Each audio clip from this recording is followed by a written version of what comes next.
Nag-trickster si pare ko, akala natin nag-iisa lang. Yung pala napiki kami. Isang squad pala to guys. Kalungkutan minuto. Ano ka ba naman? Para alam mo naman na ka-igniter ako. Wala akong shockwave bar.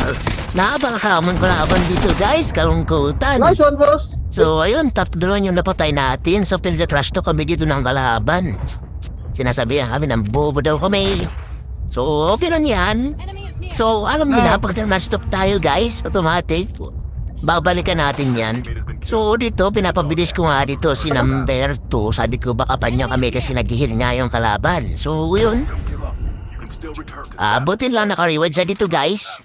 Mabilis ang dugtagan kami dito. Yung maganda yung naisip niya dito guys, nakunin na yung chopper.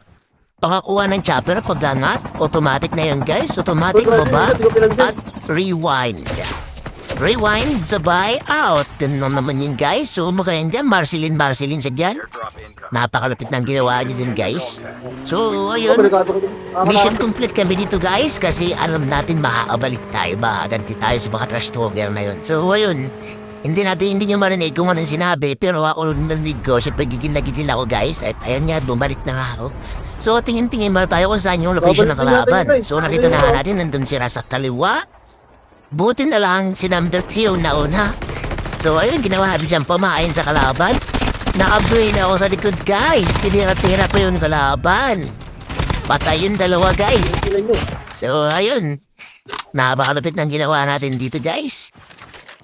So yun, dalawa na lang yung hinahanap natin. Siyempre magdudugtag na yan. So siyempre naka-open mic yan, kagaya niyan. So ito na nga, gagawin na naman nating pamain si number 3 guys. Ginawa na naman natin pain si number 2. Ginawa natin pahan. So yun, last guy, nandito yung kalaban. Gapang si number 3 dyan guys. Ay, ano naman, ginawa na naman pain. Patay. Napakalupit guys. Basic lang magpain ng kakampi. Dali ka.